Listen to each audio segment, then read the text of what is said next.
Bonjour à vous. Aujourd'hui, je me trouve au Pays Basque espagnol, plus précisément à Saint-Sébastien, pour une nouvelle vidéo.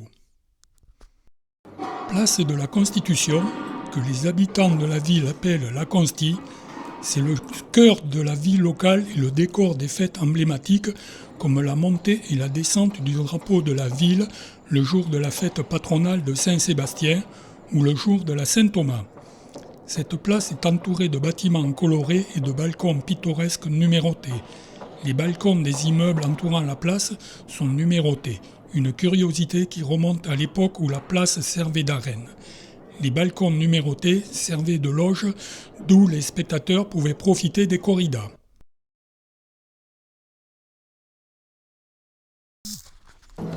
La basilique Sainte-Marie du Cœur, située dans le quartier historique de la Parte Vieja, est l'une des plus anciennes églises de la ville. Son architecture baroque date du XVIIIe siècle. À l'intérieur, vous pouvez admirer un magnifique autel orné de détails finement sculptés et un impressionnant orgue datant de plusieurs siècles. La basilique se dresse au pied du mont Urgule, non loin du port, ce qui en fait un point de repère pratique pour organiser votre visite. Les amateurs d'histoire apprécieront ce lieu emblématique à visiter à Saint-Sébastien pour son importance sur le chemin de Compostelle.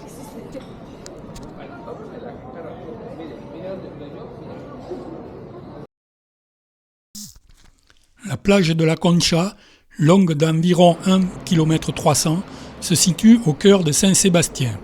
Son sable fin et doré attire aussi bien les baigneurs que les amateurs de balade. Cette baie est protégée par les monts Urgule et Igueldo, ce qui en fait un lieu calme pour se détendre et profiter d'une eau peu agitée. Une promenade bordée d'élégantes balustrades longe la plage et permet d'accéder rapidement à la vieille ville et au centre historique.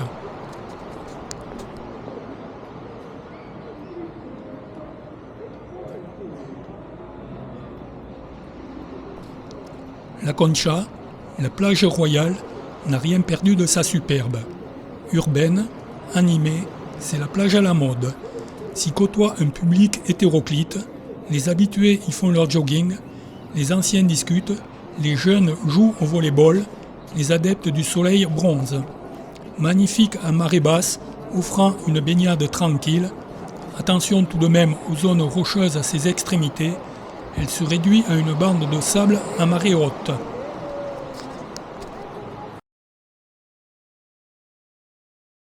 Le peigne du vent a été conçu par le célèbre sculpteur basque Eduardo Chillida avec l'architecte Luis Peña Ganchegui en 1977. Les 3 blocs en acier pesant plusieurs tonnes contrastent avec les rochers et l'océan.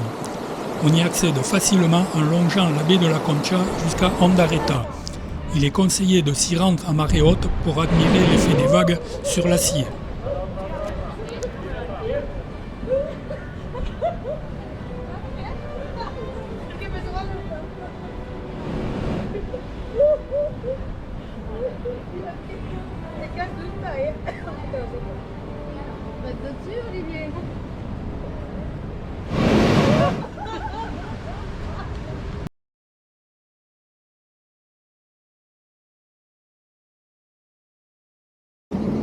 Impossible de résister au charme de la Plaza de Guipúzcoa, où se dresse le palais néoclassique de la députation.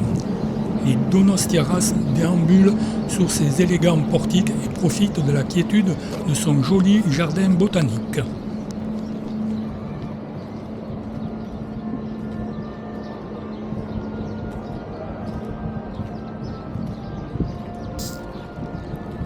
La crèche, montée sur la place de Guipúzcoa, elle vient, depuis 1957, tous les ans, apporter ce charme particulier au jardin de la place. Ne manquez pas de vous y promener à tout moment de l'année. Les artistes Rafael Muñoa et José Luis Usabiaga, ainsi que l'association Belenística de Guipúzcoa, association des crèches de Guipúzcoa, en sont les créateurs.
La cathédrale du Bon Pasteur, achevée en 1897, est le principal lieu de culte du diocèse de Saint-Sébastien.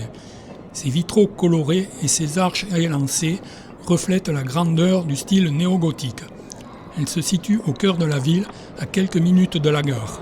On peut facilement la visiter en chemin pour explorer la vieille ville ou la célèbre baie de la Concha.